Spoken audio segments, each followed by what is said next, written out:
Saludos amigos y hermanos, estamos listos para hacer un resumen general de nuestra lección de escuela sabática de esta semana, titulada Excusas para eludir la misión. Por favor, acompáñenme en oración para el estudio de la palabra de Dios. Amado Padre que estás en los cielos, gracias te damos, Señor, por el privilegio de poder estudiar tu palabra en esta oportunidad. Bendícenos al hacerlo mediante la presencia de tu Santo Espíritu, en el nombre de Cristo Jesús. Amén y amén. Bien, mis amigos y hermanos, haciendo un repaso general de la lección de escuela sabática de esta semana, quiero invitarlo para que juntos podamos llevar a cabo esta reflexión en un poquito más profundizada. Isaías capítulo 6, versículo 8 dice: Después oí la voz del Señor que dijo: ¿A quién enviaré? ¿Quién irá de nuestra parte? Entonces respondí: aquí estoy, envíame a mí. Para esta semana, excusas para eludir la misión de Dios. El Señor nos ha hecho una invitación para que nosotros cumplamos la misión. Sin embargo, el hombre a través de todos los tiempos ha puesto excusas. No todos los que fueron llamados a la misión fueron tan obedientes como Abraham. Y en esta semana la lección nos dio un ejemplo, el ejemplo de Jonás. Cómo Jonás fue llamado por Dios para ir a predicar a los ninivitas, quienes a su vez eran hombres malvados, pueblo reconocido por su perversidad y crueldad, ya que antes habían atacado a Israel y a Judá. Sin embargo, Dios llamó a Jonás para que fuera a predicar a Nínive contra la gran maldad de ellos. La expresión literaria que aquí se menciona es similar a la que Dios utilizó con Abraham respecto de Sodoma y Gomorra en Génesis 18, 20 y 21. Sin embargo, como vimos en esta semana, Jonás no era Abraham. La pregunta es: ¿qué podemos aprender de la actitud de Jonás de poner excusas para no cumplir la misión? Bien, mis hermanos, las excusas nacieron donde ya no había voluntad para cumplir con la misión de Dios. La primera excusa que vimos esta semana es el miedo. Y en la experiencia de Jonás nos podemos dar cuenta que el miedo que Jonás tenía era a la condición moral de los ninivitas, y como ellos a su vez eran personas que eran malvadas. Entonces la razón de Jonás para tener miedo es que no quería ir a Nínive, porque los asirios eran un enemigo temible y Nínive era la capital del reino. Por eso Elena White lo dice en el libro Profetas y Reyes, página 198. Las ciudades, entre las ciudades del mundo antiguo, allá por el 721, mientras Israel estaba dividido, una de las mayores era Nínive, capital del reino asirio. En el tiempo de su prosperidad temporal, Nínive era un centro de crímenes e impiedad. La inspiración la caracterizaba como ciudad sanguinaria llena de mentira y de rapiña. En lenguaje figurado, el profeta Nahum comparó a los ninivitas con un león cruel y devorador, al que preguntó: ¿sobre quién no pasó continuamente tu maldad? Tremendo.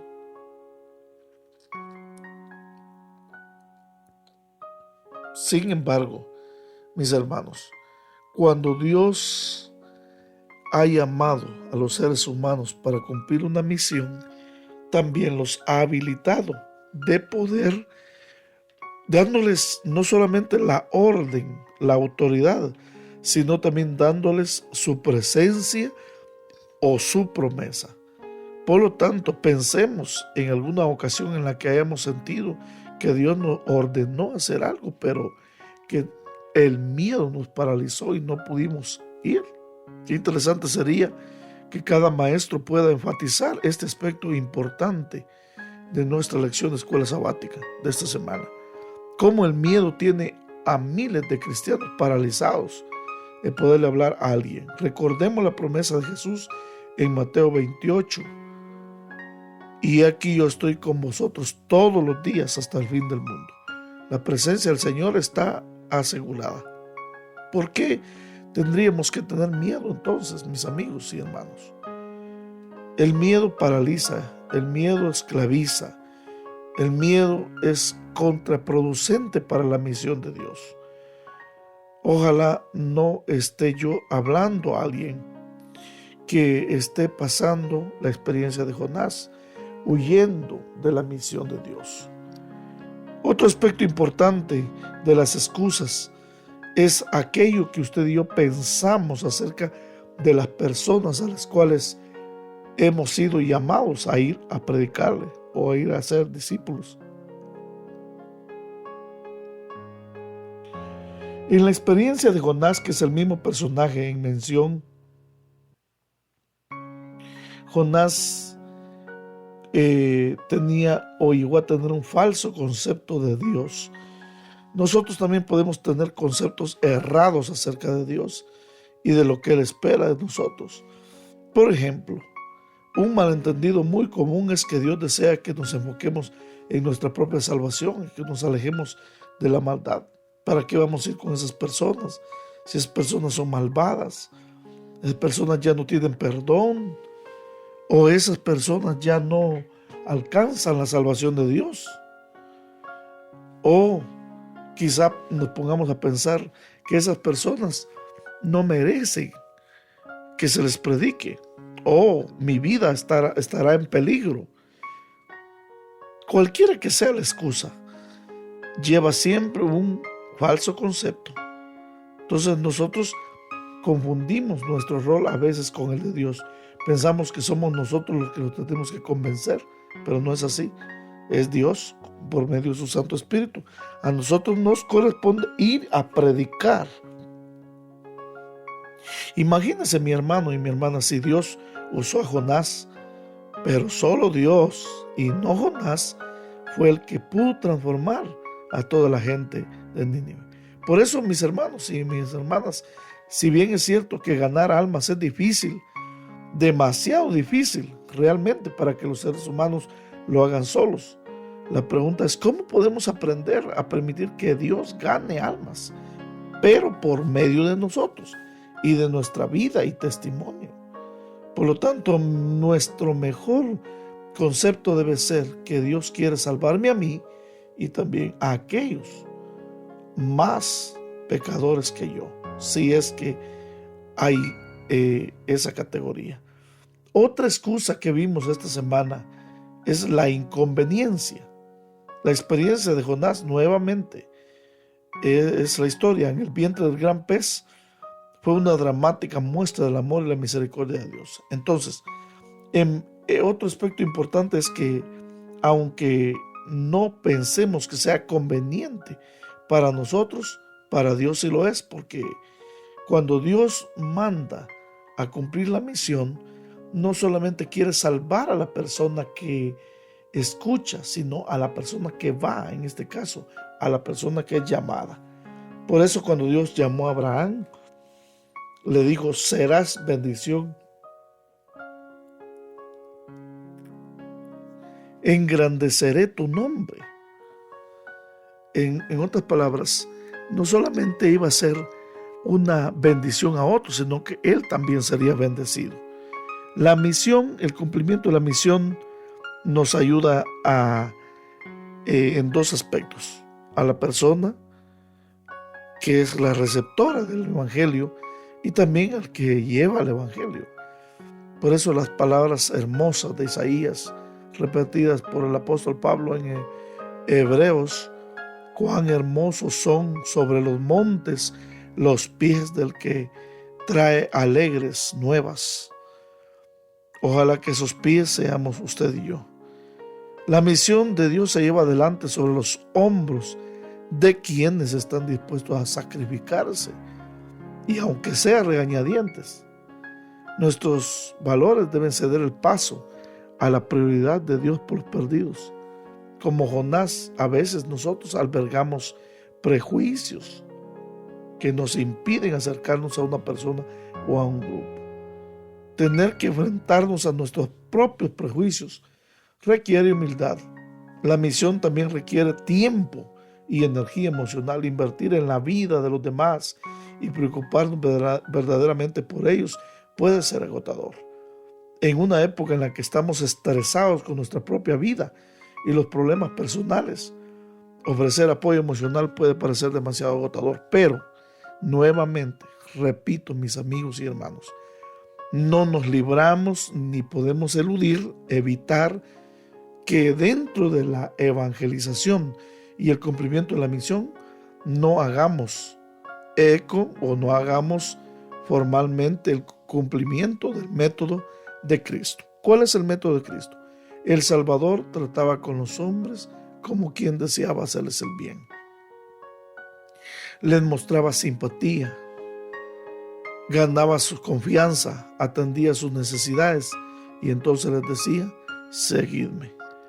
Y este método es tan sencillo que no importa que usted no pueda dar un estudio bíblico, estaría evangelizando. Noten bien que ahí el estudio bíblico no está dentro de ello, más bien está dentro de la gran comisión cuando dice, enseñándoles todas las cosas que yo os he mandado. Entonces es importante participar de la misión, puede que nos exija cambios en nuestra forma de considerar el dinero, por ejemplo, y utilizarlo, porque muchas veces tenemos dinero, pero no queremos cumplir con la misión. Entonces podemos usar nuestro dinero para cumplir la misión, para comprar publicaciones, libros, revistas, para pagar materiales de evangelización o servicios para dedicar más tiempo a la obra misionera. Hay gastos relacionados con la misión. La obra misionera en cualquiera de sus formas, mis hermanos, exige sacrificios. Una manera mejor de poder llevar a cabo el cumplimiento de la misión es que en cada junta directiva de la iglesia, lo primero que figure en la agenda sea la obra misionera, ya que el libro Hechos de los Apóstoles, la página 9, dice que la iglesia es el medio señalado por Dios para la salvación de los hombres. Entonces, en cada agenda, en cada desarrollo de agenda, lo primero que debería tocarse es eso, la obra misionera. ¿Qué sacrificio le pide Dios a usted que haga? ¿O qué está dispuesto a hacer para compartir su amor con otra persona? ¿O hasta qué punto confía en que Él va a cumplir su promesa de enriquecernos mediante su vida, mediante el sacrificio? Mis amigos y hermanos, es importante dedicar recursos, tiempo a la obra del Señor y hacer caso omiso de las excusas. Por eso hace algunos meses yo leía un libro que habla de la gran comisión, pero el título del libro dice La gran omisión, porque pues no lo estamos haciendo. Entonces, en vez de ser la gran comisión, es la gran omisión, la gran eludición, usando la palabra de la lección de escuela sabática, eludir. Otras excusas son las confrontaciones incómodas. Entonces, por ejemplo, aquí hablando de Jonás, dice, Señor, no es esto lo que pensé cuando estaba aún en mi tierra, por eso quise huir a Tarsis, porque sabía que tú eres clemente y piadoso, tardo para enojarte, abundante en amor, que desistes del mal. Jonás 4:2. Qué hermosa oración la de Jonás, ¿o no? ¿Qué le pasaba a Jonás? Jonás sabía el carácter de Dios, conocía a Dios, pero Jonás sentía un odio tan profundo por el mismo pueblo al que Dios lo había enviado a predicar, que pensó que entonces era mejor morir que quedar mal cuando se revelara el fracaso de su predicación catastrófica contra Nínive. En primer lugar, Jonás, en este caso, no comprendía la misión, porque Jonás tenía una cosmovisión muy difícil. En la historia de Jonás, Dios confronta al mismo Jonás. Tanto los ninivitas necesitan ser salvados como el mismo Jonás necesita comprender a Dios. Y esto es lo más emocionante. Entonces, al mismo tiempo que Dios, el primero en ser misionero, está tratando de salvar a Nínive, también está tratando de salvar a Jonás. No solamente a las personas que se les va a predicar el evangelio, sino también al mismo misionero. La experiencia que Jonás tuvo fue la de una suave corrección de Dios, que lo ayudó a ver lo insensato que era de su parte valorar más una planta que muchos miles de personas, mujeres y niños de la ciudad de Nínive. La historia termina con el arrepentimiento de Jonás. La historia con final abierto gira en nuestra dirección, es decir, puede aplicarse a nosotros. ¿Qué haremos nosotros respecto de la preocupación de Dios por las personas malvadas, por los violentos, por aquellos que no han sido alcanzados alrededor del mundo? Y aquí quiero también mencionar un texto de Jesús que sacude el pensamiento de aquellos que de alguna manera pensamos que podemos estar lejos del pecado, porque Jesús dijo: os digo que los publicanos y las rameras van delante de vosotros al reino de los cielos. ¿Y por qué Jesús dijo esto? Porque, hermanos y amigos, estas personas son las que en algún momento de su vida notan la profunda necesidad de encontrarse con Jesús. Por eso, dejemos de un lado las excusas, mis hermanos. Quitemos las excusas, quitemos el miedo que puede haber en nosotros, los conceptos falsos, la inconveniencia, las confrontaciones. Y el mejor ejemplo que la Biblia presenta en la lección de Escuela Sabática en esta semana es el ejemplo de Isaías. La historia de Jonás, por más que sea sorprendente, es una historia de lucha del misionero con Dios para no cumplir, de lucha de una ciudad Nínive que está hundida en el pecado. Pero el hecho de que Dios pudiera salvar a los ninivitas a pesar del pobre testimonio de Jonás, oh, mis hermanos, es un duro recordatorio de que nuestro rol, nuestro papel, no es más que ser canales de Dios, que es el único que puede convencer y convertir el corazón. Es un recordatorio de que Dios únicamente busca mensajeros dispuestos, humildes, que sigan sus instrucciones. Y aquí hay algo interesante. La hermana Ellen White dice en uno de sus libros que la predicación del evangelio es algo que ángeles quisieran hacer, pero que nos lo dio Dios a nosotros los mortales. Por ejemplo, en el llamado de Dios a Isaías, en capítulo 6, versículos 1 al 8, la idea central expresada en este pasaje es que Dios le da al profeta Isaías primero una visión de su majestad, de su trono, de su templo, y le da una visión de Dios. Y le habla y le da una visión, y esto prepara a Isaías para que cumpla. Cuando Isaías ve toda la visión de Dios, lo sublime que es, lo solemne de esa visión, entonces exclama, versículo 5, ay de mí que soy hombre muerto, porque siendo hombre de labios inmundos y habitando en medio de un pueblo que tiene labios inmundos, mis ojos han visto al Rey Jehová de los ejércitos. Quizás hasta que tengamos una visión clara de lo que Dios es, compasivo, lento para la ira, grande en amor, hasta que no entendamos esto, no vamos a poder nosotros también mantener una actitud misional hacia los perdidos o un concepto hacia nosotros mismos. Y como lo dice nuestra lección de Escuela Sabática, el llamado está allí. Dios busca y sigue buscando voluntarios dispuestos. Debemos responder a este llamado, sometiéndonos al liderazgo de Dios, diciendo, heme aquí, envíame a mí, como lo dijo Isaías. La gran pregunta de Dios sigue siendo, ¿a quién enviaré? O como lo dijo Jesús en el Nuevo Testamento, a la verdad la mies es mucha y los obreros pocos. Y un hermano que muy amado, sintiendo la misma preocupación, quiso cambiarle un poco a la frase de Jesús, porque dijo él: a la verdad la mies es mucha y los obreros flojos.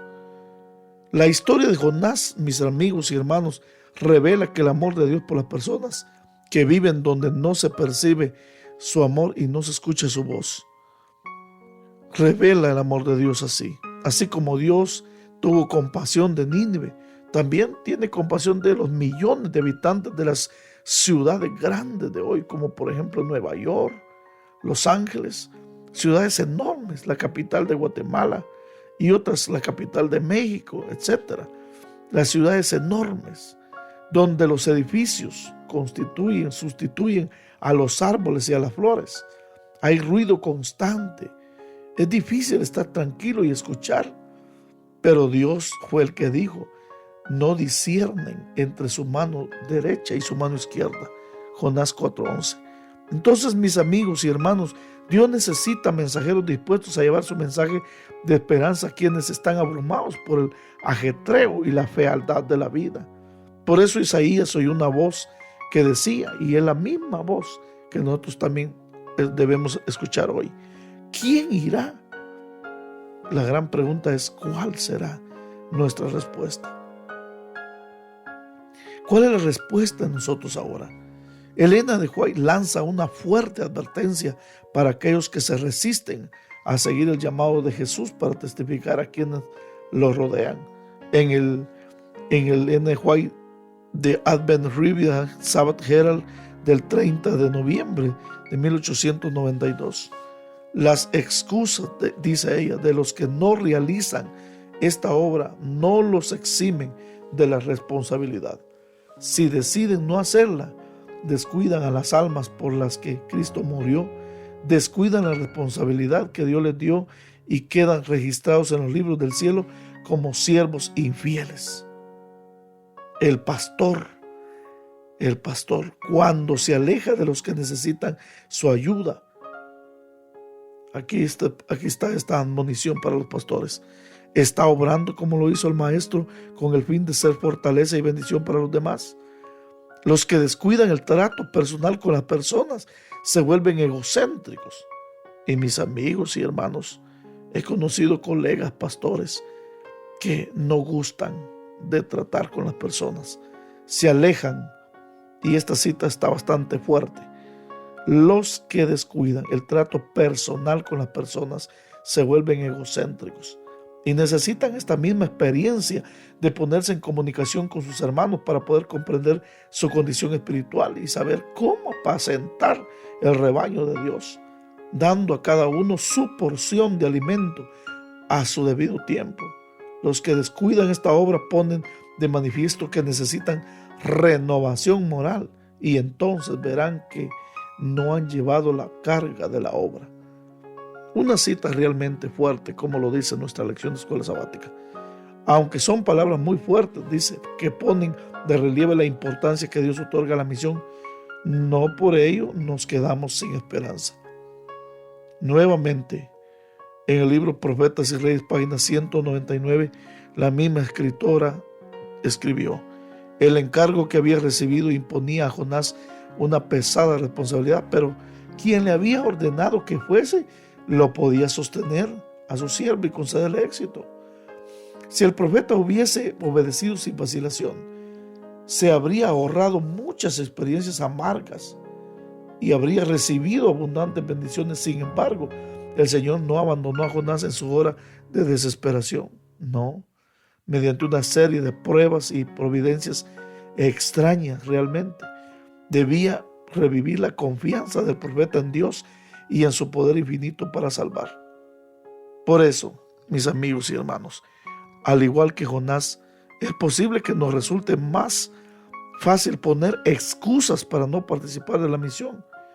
Las excusas nacen donde la voluntad se acaba. Puede haber muchas motivaciones para estas excusas.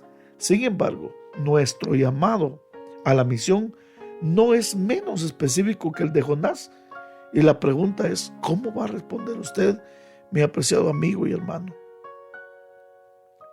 Hasta aquí ya se puso a pensar qué excusas ha estado tentado a utilizar para no participar de la misión. ¿Cuál es su Nínive? Hoy tiene usted y yo nuestros propios Nínives a los que no queremos ir. Pensemos en la preciosa que es la verdad que tenemos los adventistas del séptimo día. Pensemos en lo bendecido que somos por tener esas verdades. ¿Qué le impide a usted compartir con otros lo que tanto ama? ¿Cómo puede aprender por la gracia de Dios a superar los temores, los miedos que puedan tener cuando de testificar y cumplir la misión se trata? Mis amigos, quizás hemos tenido muchas excusas y la Biblia realmente perfila el proceder de los seres humanos cuando Dios los ha llamado. Cuando Dios llamó, por ejemplo, a Adán y Eva, y Él les dijo: Adán, ¿dónde está? Me escondí, tuve miedo. Cuando Dios quiso llamar al profeta Jeremías, dijo también que no podía. Cuando Dios llamó a Moisés, también dijo que no podía hablar. Excusas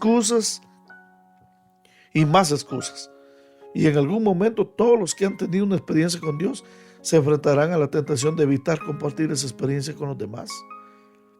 Es mejor admitir con humildad esta realidad, en lugar de suponer que esa tentación solo les ocurre a los demás.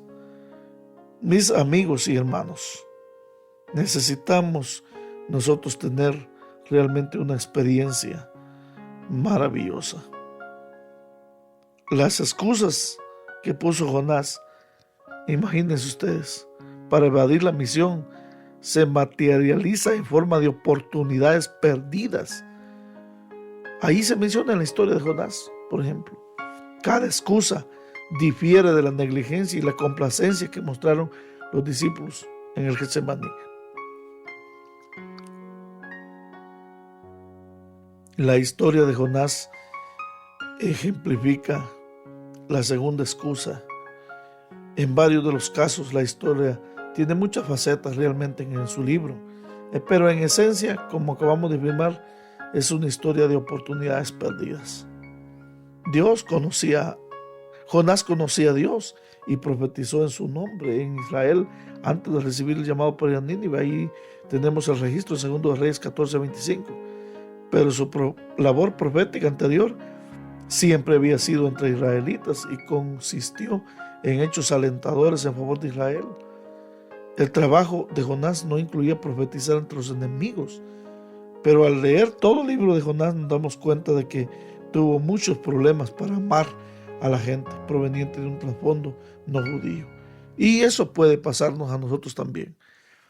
No nos falta amor, por eso Abraham es nuestro gran ejemplo de amor hacia las personas. Los marineros, otro ejemplo que me llama poderosamente la atención, que tenían un corazón más compasivo que Jonás. Al principio se negaron a tirar a Jonás al mar, buscaron por todos los medios. Recordemos la lección anterior sobre estar abiertos a recibir una bendición de aquellos con quienes nos encontramos. La tormenta cesó cuando Jonás fue arrojado a la borda, y como resultado los marineros sintieron un nuevo respeto por el Señor, Dios de Jonás. El problema fue que Jonás perdió la oportunidad de orar a Dios en lugar de proponer una solución humana. Esta oportunidad les habría proporcionado a los marineros una comprensión más plena y clara de quién es Dios. De cualquier manera, mis hermanos y amigos, necesitamos seguir el ejemplo de quienes han cumplido la misión de Dios. Por eso, antes de poder terminar este estudio, permítame orar. Quizá estoy haciendo un comentario y puede afectar la vida de cada uno de mis oyentes, pero es importante que usted y yo cumplamos la misión de Dios. Oremos en esta oportunidad. Señor, gracias te damos por el privilegio de estudiar tu palabra. Ahora ayúdanos a llevar a la práctica. En el nombre de Jesús. Amén.